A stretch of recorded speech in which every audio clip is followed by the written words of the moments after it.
Las clases por la tarde son normales, por si acaso.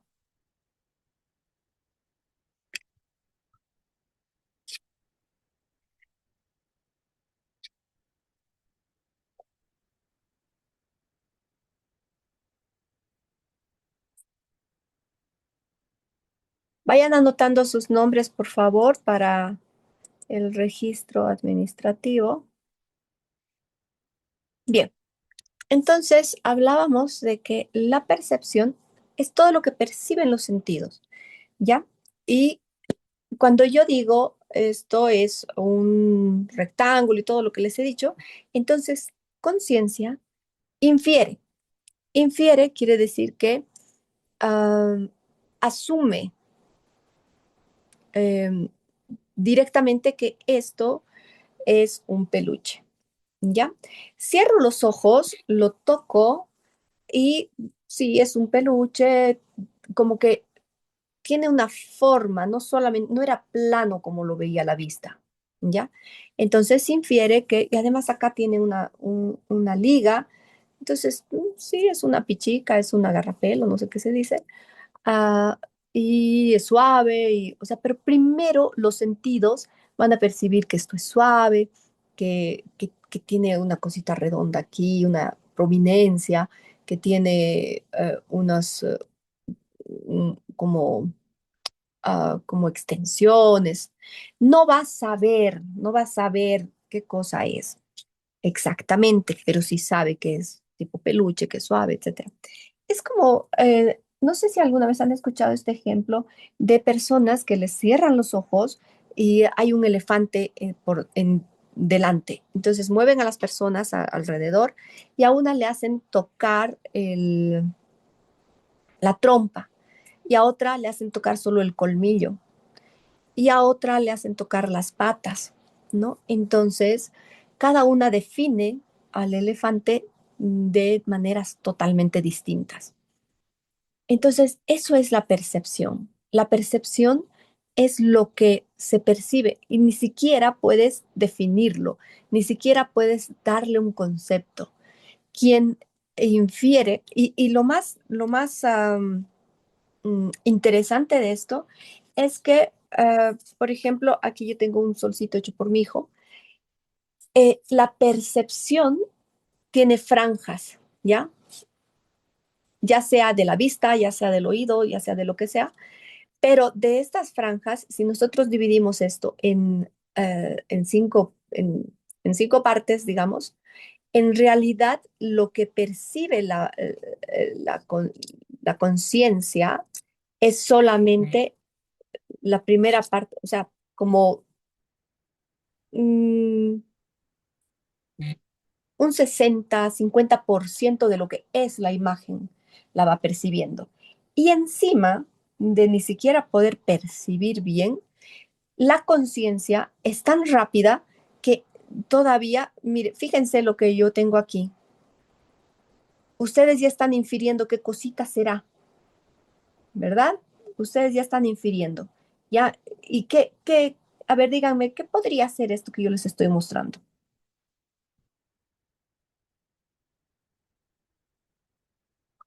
¿Están ahí? Sí, doctora, solo que no se ve bien, está un poco más arriba.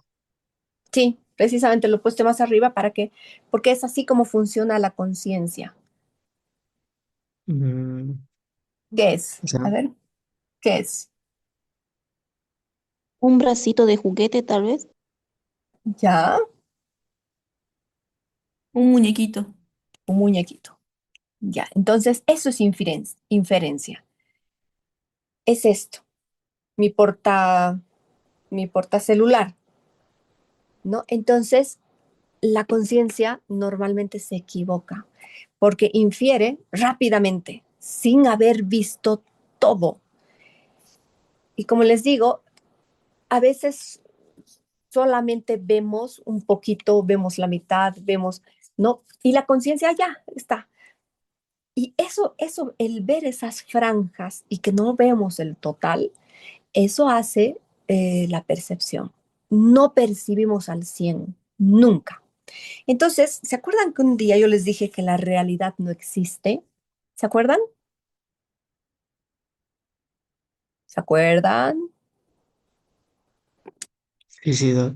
Y es por esto. O sea, para ustedes la realidad era un muñequito. Ay, no sé qué aconteció. ¿Se logra ver mi pantalla? Para ustedes Sí, la realidad era un muñequito o era no sé qué más me dijeron, pero esta era la realidad. Entonces, ¿por qué? Porque la mente va infiriendo, infiriendo, va haciendo conclusiones muy rápido.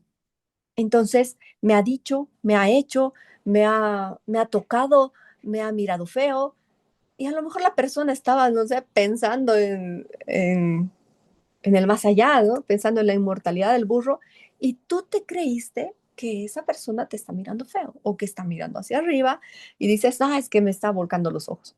Entonces, imagínense si con una cosita así de simple podemos no, o sea, rápidamente decimos es esto, cuando no hemos visto la realidad completa, entonces eso es la percepción.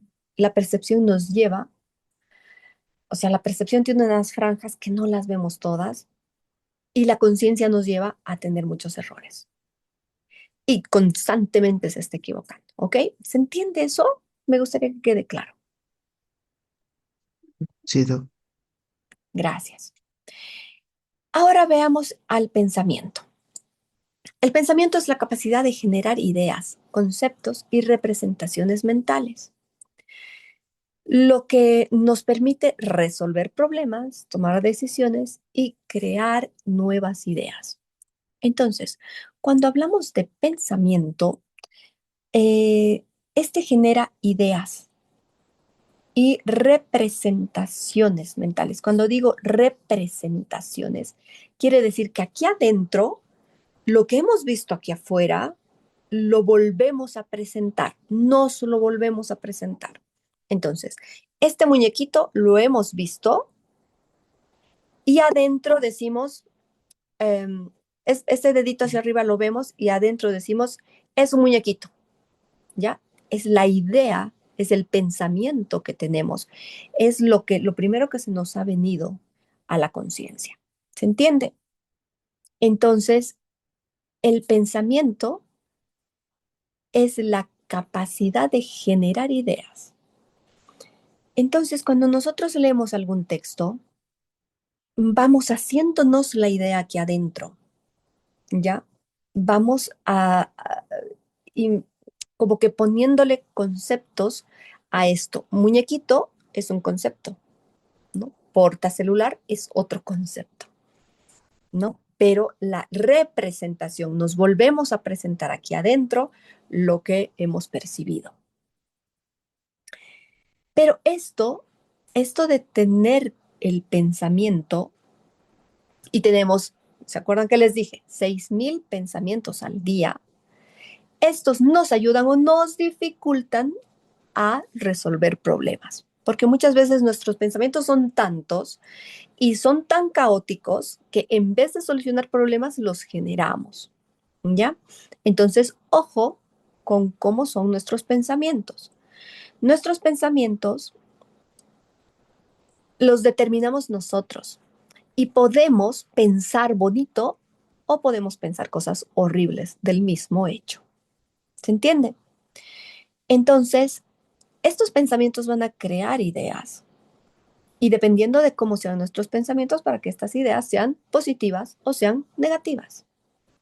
Va a depender de estos pensamientos el que podamos definir si podemos hacer algo frente a ese problema o no. Y si no podemos hacer nada, simplemente dejar de preocuparnos porque no está en nuestras manos. Pero si le damos vueltas y vueltas y nos hacemos películas y no sé qué, entonces esos pensamientos nos van a llevar al caos completo. Ahora es importante también saber que de todos los pensamientos que tenemos al día, 92,4% son pensamientos, son ideas, son um, ideas preocupaciones que no se van a llegar a realizar. Entonces, lo ideal sería empezar a domar esos pensamientos y que dejen de ser tan caóticos, porque de todo lo que nos preocupamos, casi nada pasa, ¿no? Y si me aplazo, y si no me prestan los apuntes, y si mis fotos, las fotos que estoy sacando salen mal, y si no puedo estudiar, y si mi mamá no me da la plata para las pensiones, y si no puedo entrar para el examen, y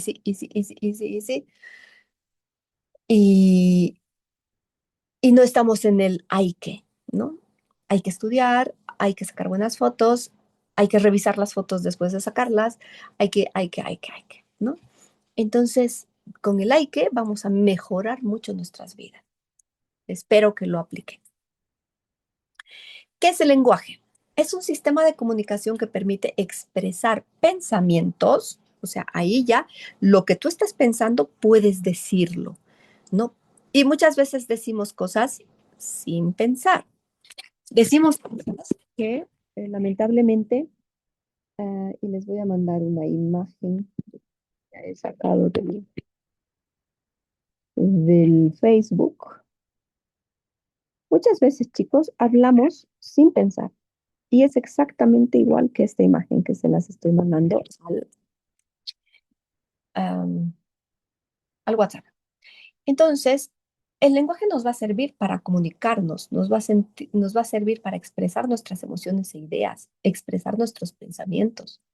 Pero muchas veces lo que hacemos con el lenguaje es herir, es tratar mal a los demás, pelear, buscar problemas en vez de solucionarlos. Entonces, ojo con el lenguaje que utilizamos. Incluye la capacidad de entender y generar lenguaje hablado, escrito y no verbal. Y hay el paraverbal también. Entonces, cuando generamos este lenguaje hablado, bueno, y todos los lenguajes van a ser eh, eh, gestionados por el área de Broca. Es el área del lenguaje expresivo. Entonces, cuando hablamos del lenguaje, bueno, creo que eso está más adelante, pero se los adelanto, valga la redundancia. Cuando hablamos del lenguaje, el 5% es lo que decimos con palabras. El otro porcentaje, que es mucho más grande, es cómo hablamos con, con el lenguaje no verbal, ¿no? El lenguaje no verbal es todo nuestros ademanes, nuestra forma de movernos, de expresar con el cuerpo. Es por eso que cuando a veces están peleando con su chica, le dicen, pero yo qué te he dicho. Y ella le dice, nada, pero ¿y tu mirada? ¿No? Entonces, a veces hablamos mucho más, no a veces, siempre hablamos mucho más con el cuerpo que con las palabras. Inteligencia es la capacidad de aprender, adaptarse a nuevas situaciones, entender y aplicar el conocimiento abstracto y usar el razonamiento para resolver problemas. Entonces, cuando hablamos de inteligencia, hablamos de que una persona inteligente no solo va a ser aquella que recuerda bien los memoriones que se sacan 100 en el examen, no es que nomás sean inteligentes, o sea, tienen una muy buena capacidad de memoria, pero si con eso que han aprendido no tienen la capacidad de resolver los problemas, no tienen la capacidad de aplicar eso que aprendieron de memoria y utilizarlo para luego, en un contexto diferente, eh, poder resolver aquello que se está presentando, entonces esa persona solo es memoriona, ¿ya? Y no no tiene estas funciones mentales superiores de las que les hablo, de poder analizar, no solo memorizar, analizar lo que ha memorizado, poder hipotetizar con eso, poder deducir cosas con ese contenido, poder clasificar ese contenido, poder hacer no sé, otras, eh, evaluar ese contenido, ¿no? Porque muchas veces entramos a redes sociales, entramos al mismo Google o entramos a inteligencia artificial y nos manda información que ya las sentimos como que, que como que ya está, ya me lo analizó la inteligencia. Y no, o sea, muchas veces se equivoca, muchas veces te dice lo que tú quieres escuchar y, y, y no es inteligencia artificial, no es como la nuestra. Nosotros tenemos la capacidad de ir a memoria, de ir a las sensaciones, de ir a, a- a percibir y a percibir. Podemos em, sentir en nuestro cuerpo, recordar cuándo hemos sentido eso la primera vez. Em, Podemos hacer muchas cosas y además tenemos la capacidad de analizar hechos de antes, de ahora, o sea, nuestro conocimiento previo con la nueva información que tenemos, de hacer un montón tenemos un montón de habilidades superiores que la inteligencia artificial aún no tiene. Aún digo porque se basa en una base de datos que se le ha dado y a partir de esa base de datos puede generar todo lo que tú le estás pidiendo. Y si no lo logra hacer, es como nuestra conciencia, se inventa, ¿ok? Infiere. Entonces, pero si tú le pides más a la conciencia, te va a dar más. Si tú le pones más datos a la conciencia, te va a dar más. Y también va a pasar con la inteligencia artificial. Tiene una base de datos y a partir de ella te va generando información. Pero no puede, por ejemplo, em, no, tú para una retroalimentación puedes mandar a la inteligencia artificial y decir, retroalimenta este trabajo y te va a retroalimentar. Y después le dices, ponle un poquito de emoción y te le va a poner emoción, o sea, en diferentes pasos, ¿no? No lo va a hacer de una. Entonces, sin embargo, nosotros podemos hacerlo. Podemos juntar la emoción con la inteligencia, juntar el lenguaje, el pensamiento, la emoción, la percepción, la memoria, la atención, todo y sacar un resultado, ¿ya? La inteligencia artificial todavía no puede hacer eso. Entonces, además que hay tipos de inteligencia. Tenemos inteligencia emocional y tenemos la inteligencia de la que estamos hablando. Esta inteligencia de la que estamos hablando nos va a permitir el día de mañana conseguir un trabajo. Y la inteligencia emocional nos va a permitir mantenernos en ese trabajo. ¿Ya? Las personas que tienen inteligencia emocional son aquellas que gestionan sus emociones, que sienten rabia y dicen, ya, ok, esto es rabia. ¿Qué hago con esta rabia? ¿Para qué me sirve esta rabia? ¿Cómo o sea, la reconocen? Después deciden qué hacer con ella y después hacen, ¿no? Respiran hasta 10, se tranquilizan, saben que esa rabia no les va a llevar a ningún lado y la gestionan. Procuran decir, bueno, ok, está bien sentir rabia y además, ¿por qué he sentido rabia? ¿Qué me ha llevado a sentir rabia? ¿O qué me ha llevado a sentir tristeza? Eso es conocerse y cuando te conoces puedes gestionar qué, cómo puedes reaccionar frente a este tipo de emociones. Si no te conoces, directamente explotas, directamente gritas, directamente mandas al diablo a la gente y después estás pidiendo perdón, ¿no? Entonces, la inteligencia emocional te ayuda a gestionar estas emociones y a resolver mejor tus problemas con las emociones que mejor te puedan ayudar a esto, ¿no? Porque la ira, la rabia, los gritos, el mal humor, te van a crear más problemas en vez de resolverlos, ¿no? Entonces, no es inteligente aquel que grita más porque está perdiendo el control de la situación. Es más inteligente aquel que calla, que reflexiona hacia adentro, que se pregunta qué podemos hacer al respecto. Todos están gritando, si yo más grito, no vamos a solucionar nada. Entonces, ¿qué es lo primero a hacer? Tranquilizarme yo, poder tranquilizar al resto y en conjunto después buscar una solución. ¿Ya? Entonces, ojo, esto No está en los libros, ni de anatomía, ni de neurología.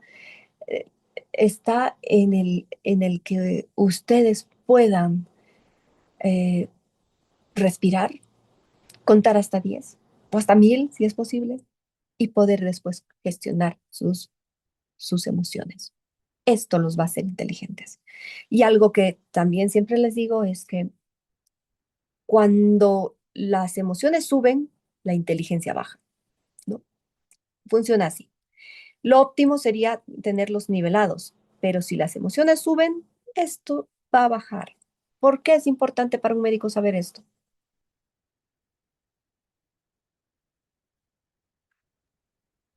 Para no dejarse llevar por las emociones en el caso de que haya, en el caso de que tengas pues, que dar una noticia ¿no? a un paciente.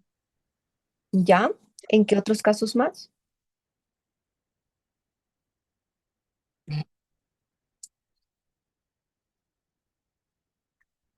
A ver, piensen, ¿en qué otros casos?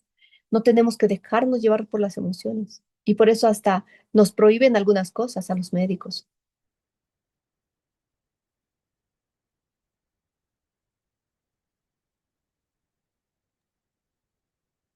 También podría ser en la forma en la que tratas a un paciente, ¿no? En la que tiene que ser neutro con todos, aunque sea un familiar, y no tratarlo para que no te vean mal, digo yo. ¿Ya? Familiar, ¿no? Tibio.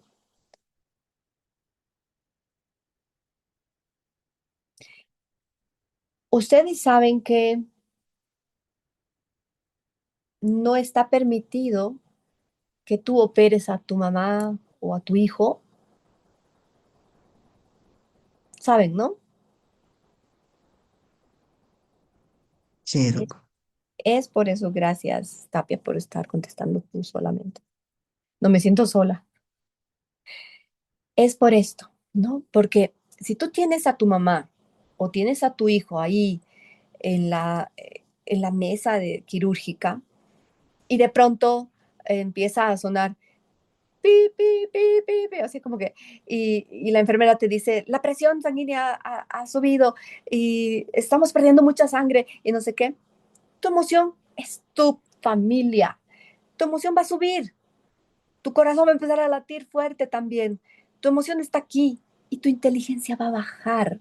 No puedes tomar decisiones, no puedes resolver problemas porque tu emoción está demasiado alta. ¿Se entiende? Entonces, por eso es que no debemos operar a nuestra familia. O sea, nosotros decimos, no, no pasa nada, si yo me lo sé todo. Además, es mi mamá, yo quiero operar, yo la voy a operar mejor que nadie. Pero no, no pasa por ahí. La emoción sube y todo lo que sabes se te olvida, ¿ya? Entonces, por eso es importante. La conciencia es la capacidad de estar consciente de nosotros mismos y de nuestro entorno, concluyendo nuestros pensamientos, emociones, sensaciones corporales y percepciones del entorno.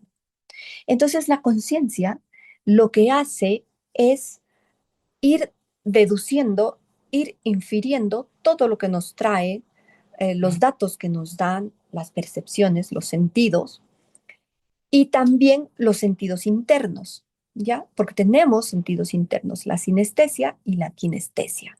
La kinestesia son los movimientos de todo el cuerpo, la sinestesia, todo lo que sentimos por dentro.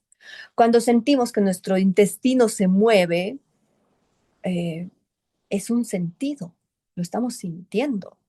Cuando sentimos un dolor, es sinestésico. ¿Cómo podemos saber que nos está doliendo el estómago? ¿Cómo podemos saber que nos está doliendo la cabeza? Es un sentido también, ¿ya? Entonces, la conciencia no solo va a sentir desde los sentidos, los 5 clásicos que tenemos. Por ejemplo, nos termina nuestro chico, nuestra chica. ¿Dónde sentimos primero? ¿Ustedes saben? El hipotálamo. Corazón, doctora. Sentimos en el estómago. El estómago se nos revuelve y sentimos hasta un ardor, sentimos así horrible. Esas mismas maripositas que sentíamos en el estómago ya no son mariposas, son casi una cosa que nos revuelve el estómago, que se nos hace un nudo. Porque en realidad, chicos, no queremos con el corazón, queremos con el intestino, ¿ya? Entonces es ahí, es el cuerpo el que nos está avisando la emoción. Y la conciencia, si nos ponemos conscientes y si estamos más pendientes, con más atención a nuestro cuerpo, nuestro cuerpo siempre nos va a dar señales, ¿ya? Entonces, es el estómago el primero que se retuerce. Luego pasa a la parte cognitiva. Luego lo pensamos. Luego decimos, maldito desgraciado, encima que era tóxico y lo aguanté, todavía me termina, ¿no ve? Recién lo volvemos consciente. Recién empezamos a pensar. Recién nos da rabia, ¿no? Y después del pensamiento viene la acción, ¿ya? La acción es era que yo le terminé primero. Entonces empiezas a bloquearlo, ¿no? Esa es la acción. ¿Se entiende? Sí, doctora. Entonces, ahora vamos a las funciones ejecutivas. Son un conjunto de habilidades cognitivas que nos permiten planificar, organizar, regular nuestras acciones y comportamientos para alcanzar metas y objetivos. ¿Ok? Entonces, las funciones ejecutivas son la suma de todo esto que nos va a ayudar a realizar estas acciones. ¿Para qué nos sirve saber todo esto? Para poder evaluar el desarrollo de estas funciones, el diagnóstico y las formas de rehabilitarlas en casos de que que se hayan alterado por algún tipo de trastorno nervioso, del sistema nervioso central, del cerebro, etc. Las funciones eh, mentales superiores, aquí no está bien, las funciones mentales superiores son procesos mentales dependientes de la actividad de nuestro cerebro, que nos permiten adaptarnos y dar respuesta a la exigencia de este entorno. Son exclusivas del hombre, hombre y mujer, ¿no? Del ser humano, son el producto del aprendizaje durante toda la vida y se adquiere desde el adulto. Y constituyen algo indispensable para otros procesos de aprendizaje, pues están me- mediatizadas por el lenguaje. Entonces, cuando nosotros estemos con un paciente, vamos a poder evaluar si estas funciones mentales superiores están bien en ese paciente, especialmente después de un coma, especialmente después de un desmayo, ¿no? Debemos preguntarles qué día es hoy, cómo se llama, sabe lo que sucedió ayer, todas estas cosas para darnos cuenta si tiene memoria, si tiene esta espacialidad en tiempo y espacio, si logra recordar su nombre, todos, ¿no? Entonces, para eso nos sirve y por eso es tan importante. Cuando hablamos de atención, la atención es el acto pasivo-activo y activo a su vez, que se encarga de dirigir el interés hacia lo que sucede en nuestro cuerpo de forma interna y lo que acontece alrededor nuestro en forma externa. ¿Ya? Solo nos quedan 10 minutos, se van a acordar dónde hemos quedado, por favor.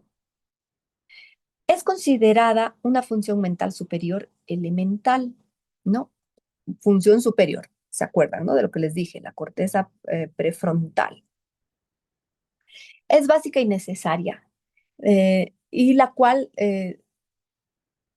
cual desprenden otras funciones mentales. Si no hay atención, chicos, no va a haber percepción, no va a haber memoria, no va a haber análisis, no va a haber muchas cosas. Entonces, ahora, en esta época de la vida, cada vez estamos menos atentos porque estamos en un multitasking, estamos atendiendo al celular a la vez que estamos atendiendo a las personas. Entonces, no estamos atendiendo nada en realidad.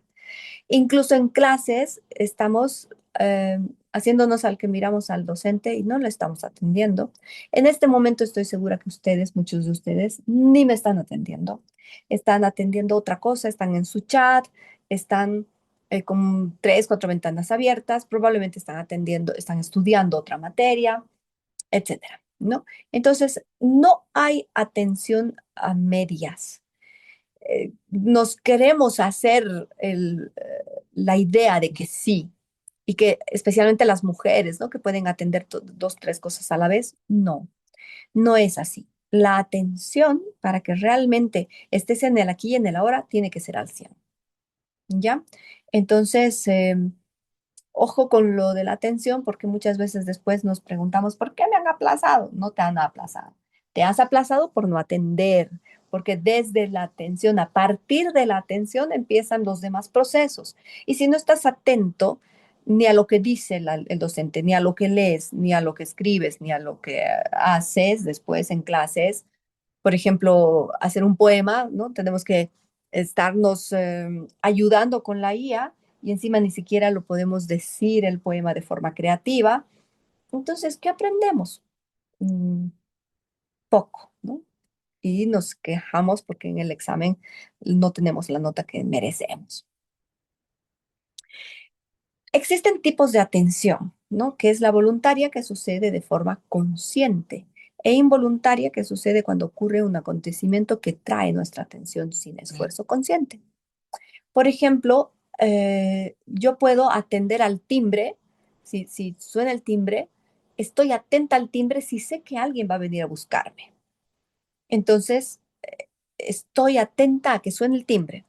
Sin embargo, si estoy concentrada haciendo algo y de pronto suena el timbre, capaz que ni lo atiendo. O capaz que lo atiendo, pero de forma lejana.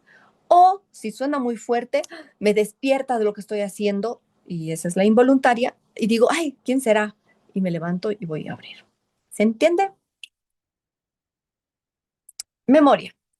Como les había dicho, la memoria, y esta imagen espero que la recuerden siempre, esta otra igual, es una memoria de computadora, es exactamente lo mismo. La memoria del celular, la memoria de la computadora, la memoria de una cámara fotográfica que ya no se usan, esa es la memoria, ¿ya? Y es completamente, va totalmente relacionada con el aprendizaje. El aprendizaje no prevalece si el proceso de memoria no está optimizado. El aprendizaje implica un proceso de resguardo y obtención de nueva información o de nuevos patrones de conducta.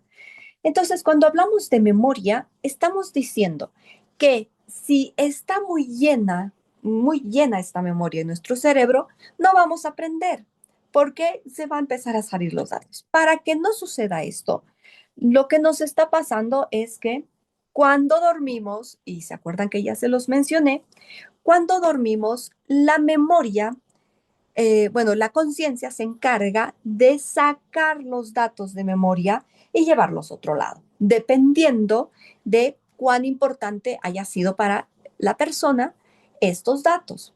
Si los hemos repetido muchas veces, se quedan más cerquita, porque dice la conciencia, ah, esto es importante, lo dejamos por acá cerca. Si no los has vuelto a repetir ni a ver nunca más en tu vida, entonces, bien lejos. Y de los acontecimientos, si son muy dolorosos, los mandamos al fondo, al fondo, al fondo, al fondo, en un lugar muy lejano. Pero lamentablemente los seguimos sintiendo, aunque estén olvidados. ¿Ya? La memoria es una función compleja que nos permite recordar de forma consciente o inconsciente toda la información que alguna vez fue almacenada en el cerebro. ¿Qué quiere decir esto? No es que hayamos olvidado. No olvidamos nada, nada, nada, nada. Solamente que está bien guardado. ¿Ok?